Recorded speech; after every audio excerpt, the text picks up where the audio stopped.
Bonjour à toutes et à tous, bonjour chers fidèles, chers paroissiens, chers peuples de Dieu.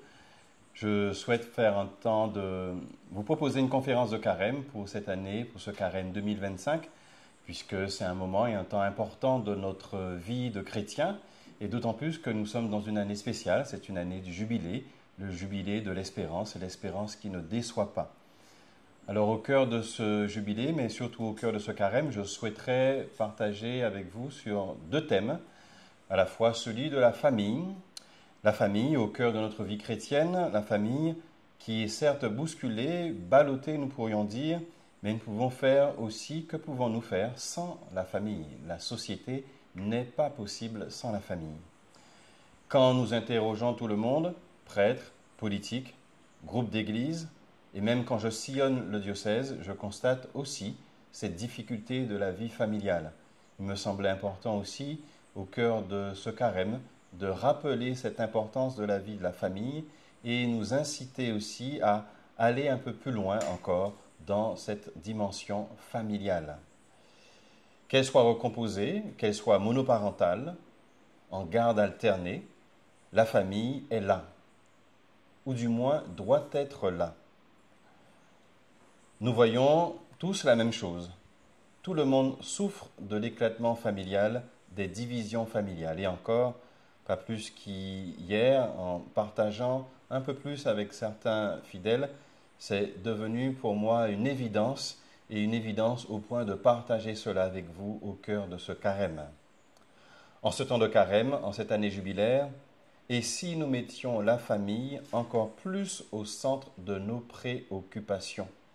Et si nous acceptions de nous faire aider, si nécessaire, pour récolter, et ce qu'il y a récolté, pour recoller du moins ce qu'il y a recollé, pour renouer ce qu'il y a à renouer dans notre vie familiale.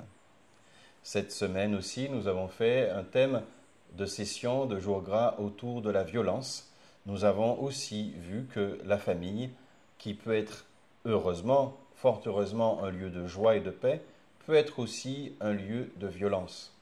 Oui, que ce carême puisse nous aider à aller au plus profond, au cœur de notre vie familiale. Oui, la famille est attendue, espérée comme une cellule d'amour et de transmission de la foi. Un lieu où nous apprenons en principe à aimer, à pardonner et à grandir dans la foi.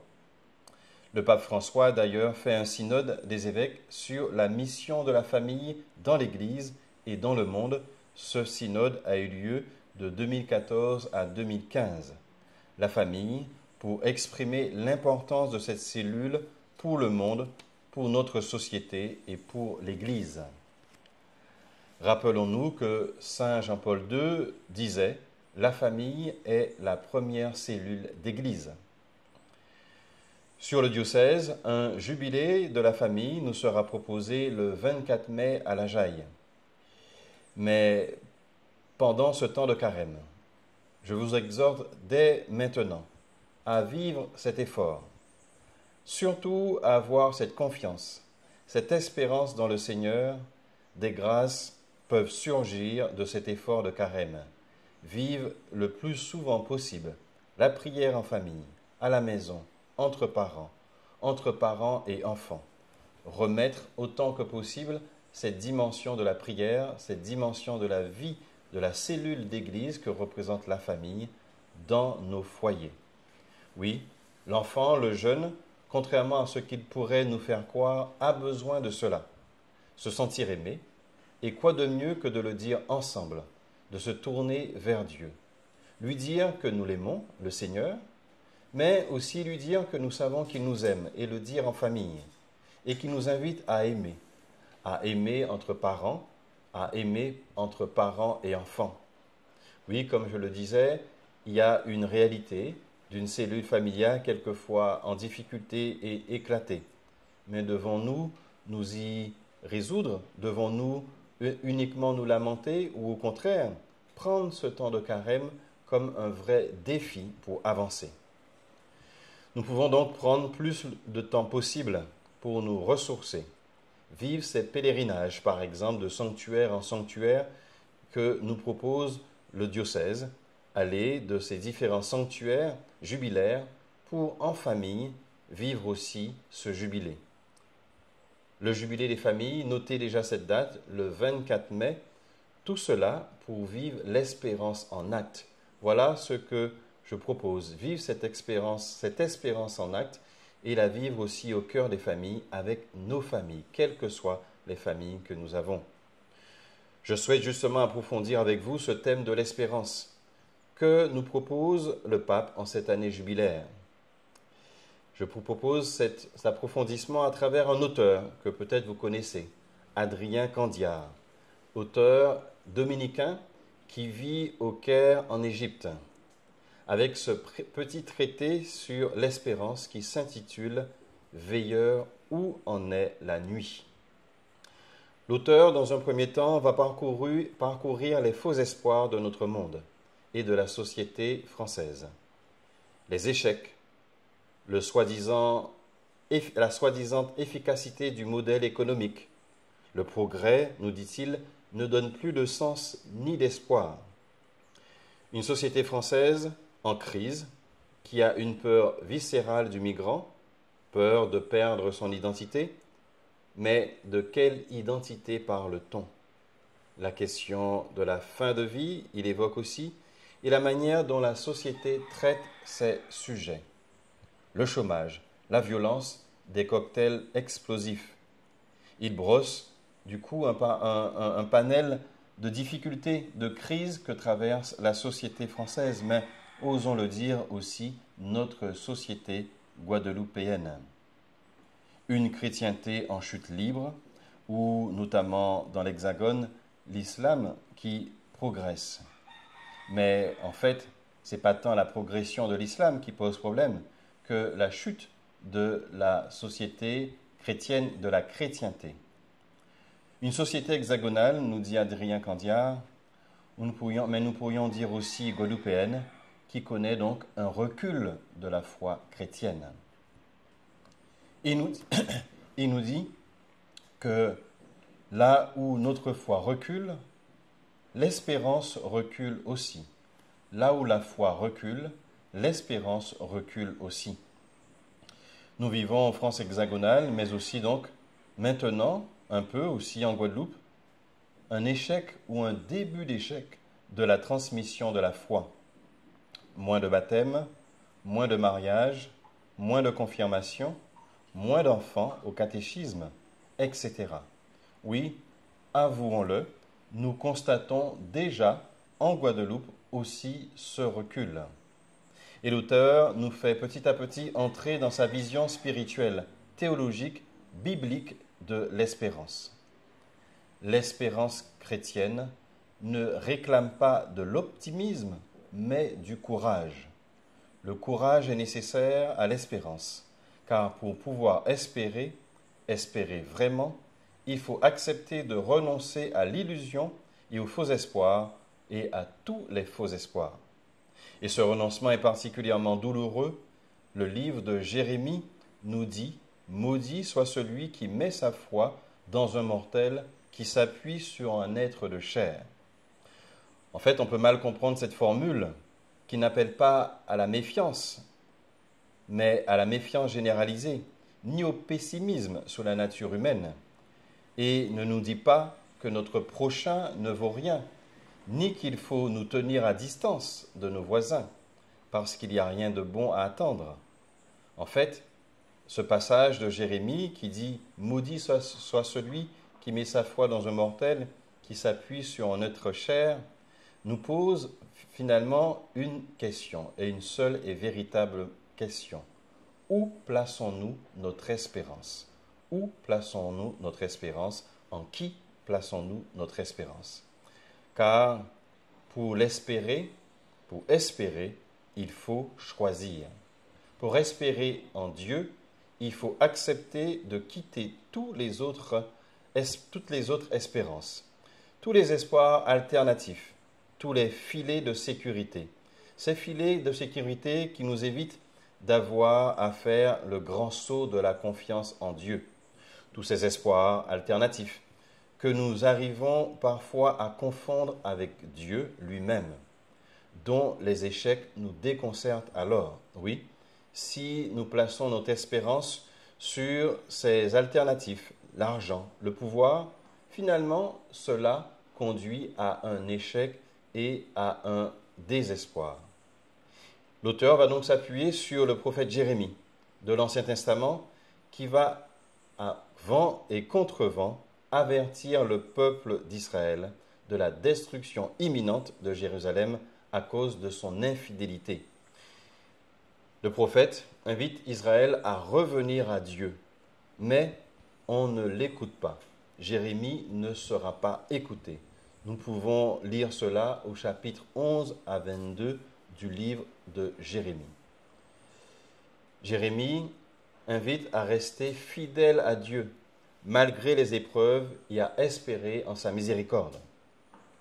Pour espérer véritablement en Dieu, il faut quitter toutes les autres espérances, tous ces espoirs alternatifs que nous finissons par confondre avec Dieu, basés souvent, comme je le disais, sur le matériel, le bling-bling. Il faut donc faire un saut de la confiance. Il faut purifier notre espérance, nous dit l'auteur. Cette phrase, elle est forte et elle est belle. Il faut purifier notre espérance. Alors, peut-être que notre société, moins chrétienne, encore chrétienne, certes en Guadeloupe, mais peut-être moins chrétienne, c'est une vérité. Cette société nous pousse peut-être à moins d'orgueil. Oui, nous sommes plus ou beaucoup moins en situation de toute puissance.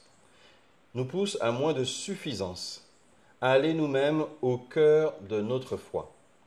C'est peut-être que maintenant que nous mettons véritablement notre espoir dans le Seigneur.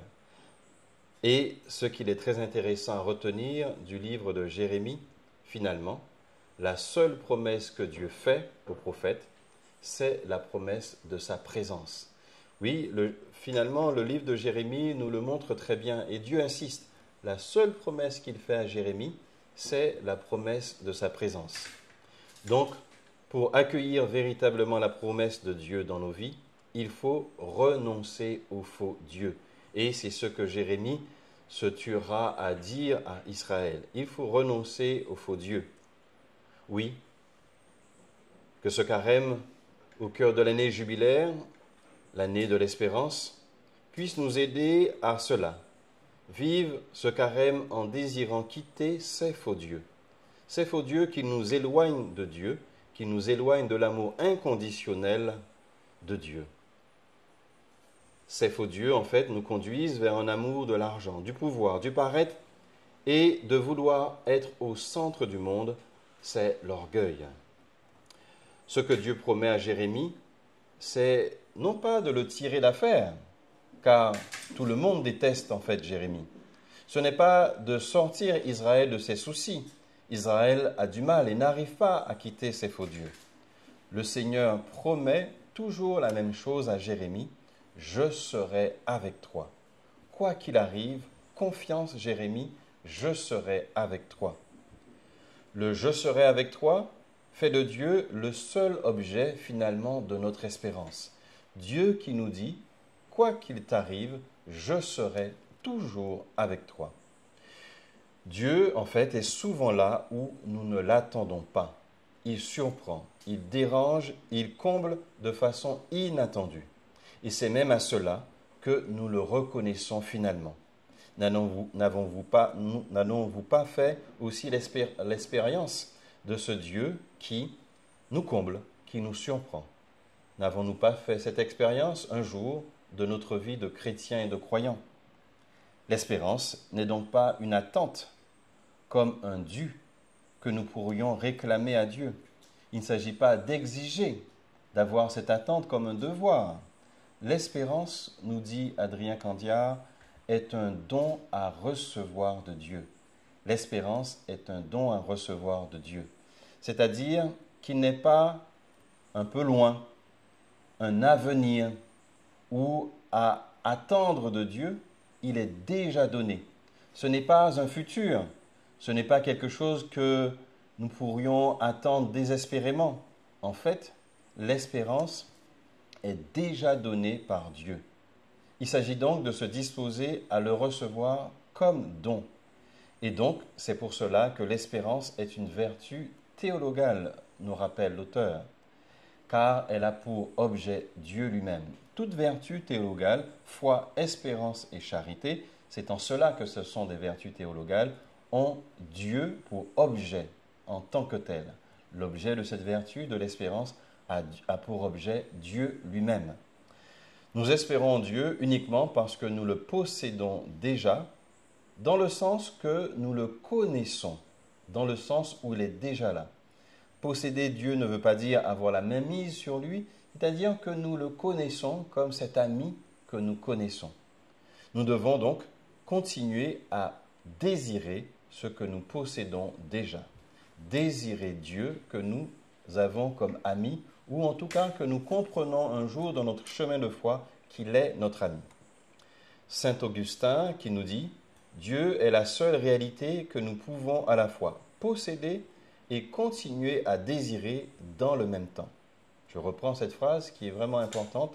Dieu est la seule réalité que nous pouvons à la fois posséder et continuer à désirer dans le même temps. Dieu est le seul objet d'espérance qui ne déçoit pas parce qu'il ne cesse pas d'être une espérance. Quand il devient une possession, c'est-à-dire celui que nous connaissons, quand nous commençons à le connaître, nous désirons en savoir plus de lui. Nous avons tous fait, ou j'espère que vous fassiez un jour cette espérance, quand nous commençons à comprendre qui est Dieu, quand nous commençons à vivre cette expérience personnelle, finalement, nous désirons connaître encore plus de lui. C'est là que commence ce chemin d'espérance, espérer ce que nous possédons déjà. Les trois vertus théologales, la foi, l'espérance et la charité, nous proposent donc chacune une manière de posséder Dieu, dans le sens, je rappelle, de le connaître. La foi, cette vertu théologale, nous dit-on, possède Dieu comme vérité. La foi, cette vertu théologale, possède Dieu comme une vérité. Donc nous invite à connaître Dieu comme une vérité. La charité possède Dieu comme bien, c'est-à-dire cet amour, celui qui est Dieu amour. La charité est l'autre mot de amour. Posséder Dieu, comprendre Dieu, comme connaître Dieu comme amour. Et l'espérance, cette vertu que nous travaillons pendant cette année jubilaire et que j'invite à mieux encore scruter dans ce temps de carême, possède Dieu comme salut, c'est-à-dire comme vie éternelle. Par l'espérance, nous ouvrons une fenêtre sur la vie éternelle. Il y a Adrien Candia qui insiste avec cette belle définition de la vie éternelle. La vie éternelle, c'est renoncer à nos frontières entre la vie ici-bas et la vie dans l'au-delà. Il dit que c'est la même vie. Il n'y a pas finalement de frontière entre la vie ici et de l'au-delà. C'est finalement ce en même temps et ce déjà là. C'est ce que l'on promet, ce que l'on espère et celui qui est déjà là. C'est un peu le en même temps de la vie d'Église, de la vie spirituelle. Autrement dit, le chrétien doit comprendre que la vie éternelle commence dès ici. Ce qu'il doit faire doit avoir un goût et une saveur d'éternité, dès maintenant. Et là, c'est essentiel pour comprendre ce fameux royaume de Dieu qui parcourt tout l'Évangile. Le royaume de Dieu, le règne de Dieu est déjà là. Espérer, c'est donc croire que Dieu nous rend capables de poser des actes éternels ici, aujourd'hui. Aimer, cette phrase, elle est belle, cette tournure, cette expression, elle est belle. Aimer, c'est ouvrir une fenêtre sur l'éternité. Poser des actes dont les fruits sont éternels, dont les fruits ne périssent pas, pour une existence impérissable, nous rappelle saint Paul. Espérer, c'est comme vivre en faisant passer ce qui est éternel d'abord, avant l'argent, avant le paraître. Oui, espérer, c'est d'abord faire passer ce qui est éternel en premier. Quel est le point d'éternité de nos actions? Quel est le poids de l'éternité dans nos actions? Nous pourrions dire un peu cette expression qui pourrait faire sourire, ça pèse combien en éternité. Non pas ça pèse combien en argent, mais ça pèse combien en éternité. L'acte que je viens de poser, qu'est-ce que ça vaut en valeur d'éternité, en quelque sorte? Nous sommes invités donc à transformer les événements en occasion d'aimer, avec cette belle image des noces de Cana. Choisir dans nos vies l'occasion de transformer l'eau en vin, une chose, c'est-à-dire négative, une chose difficile, la transformer. Nous sommes invités à garder les pieds sur terre, nous rappelle Adrien Candiard. Personne n'a dit que tout sera facile. Il attire notre attention, il faut passer par la croix, car c'est la croix qui sauve. Mais il nous dit, attention aux raccourcis du langage. Il ne nous dit pas, il nous rappelle qu'il ne faut pas oublier que c'est le Christ qui sauve. Il sauve le Christ en étant sur la croix. Mais ce n'est pas l'objet de la croix qui sauve, mais c'est le Christ, lui, posé, accroché à la croix, qui sauve. Donc, nous aussi, en tant que chrétiens, nous pouvons nous être fixés sur la croix, avec le Christ. Il nous appartient d'accepter ou de refuser cette croix. Nous parlons alors de sacrifice, comme toute action que nous accomplissions pour nous unir. Oui, toute action que nous pouvons accomplir pour nous unir à ce sacrifice du Christ. Nous unir à Dieu, alors nous aussi, en nous unissons à Dieu, au Christ sur la croix. Alors nous vivrons au paradis ce que nous avons su donner. Ce que nous avons su donner aujourd'hui, nous le vivrons au paradis. C'est-à-dire ce que nous avons su transformer en amour, c'est ce que nous vivrons au paradis. Voilà une belle définition de la conversion que nous pouvons vraiment retenir. Quand Jésus nous dit « convertissez-vous », Jésus nous dit « retournez-vous » et pas seulement retourner la tête pour regarder dans la bonne direction, souvent la définition que nous donnons de la conversion, mais encore renversez-vous, c'est-à-dire renversez votre manière de voir le monde. Convertissez-vous suppose un renversement, renverser votre manière de voir le monde. Il s'agit de nous tourner vers Dieu, de nous tourner vers le ciel. Il s'agit de renverser les valeurs et la logique du monde, des valeurs du succès, de la réussite, pour vivre une autre logique, la logique du royaume. Ce royaume où les derniers seront les premiers.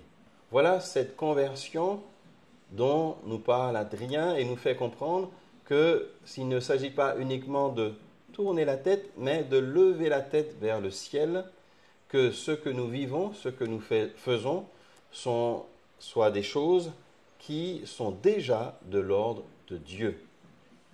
Nous pouvons aussi dire et entendre cette phrase de Jésus, ceci est encore livré pour vous. Ceci est encore livré pour vous, cette phrase que le Seigneur dit aux disciples, à ceux qui sont avec lui autour de la table, avant qu'il ne meure sur la croix, et les disciples n'ont pas compris ce qu'il voulait dire. Ces disciples vont véritablement comprendre ce que voulait dire le Christ lors de l'institution de l'Eucharistie, lieu où la parole de Dieu devient chair, là où son corps devient chair. Il se donne à nous, voilà l'espérance chrétienne. Dieu nous donne sa vie à la messe, par sa parole et par son corps. C'est bien l'objet de notre espérance. Que ce carême puisse être un temps où nous prenons justement le temps de l'écoute, le temps de la méditation de la parole, où cette parole devient corps, prend sens dans notre vie, où ce corps, ce pain, devient corps et chair du Christ. Oui, c'est aussi un des chemins aussi du jubilé que de vivre et de prendre le temps de l'Eucharistie, le temps de la parole de Dieu pour grandir dans la foi. Voilà ce que le monde attend de nous, termine ainsi Adrien Candiard. Voilà surtout pourquoi ce jubilé de l'espérance me semble important, cette phrase qui termine ce livre, mais qui est centrale et que nous pourrons prendre pour nous pendant ce temps de carême. Le monde attend de nous que nous vivions l'espérance, c'est-à-dire que nous vivions pour l'éternité, que nous vivions pour ce qui compte vraiment et ne passera jamais. Que nous vivions aujourd'hui et maintenant pour les choses qui ne passeront jamais et non pas pour ce qui est éphémère, ce qui est un feu de paille, ce qui brûle sous la paille ou que le vent emporte. Que notre carême nous fasse entendre et comprendre qu'est-ce qui est de l'ordre de l'éternité, que nous posions des actes qui aient valeur et poids d'éternité, alors l'espérance grandira en nous, alors nous comprendrons que c'est un don que nous recevons de Dieu, c'est ce don que je vous invite à connaître, à posséder dans le sens de rencontrer Dieu, de faire de lui cet ami proche qui vous connaît et que vous connaîtrez encore plus. Bon et beau carême à chacun d'entre nous, que la joie de la foi, de l'espérance et de la charité grandissent dans le cœur et la vie de chacun, de toutes et de tous, de chaque fidèle. Amen.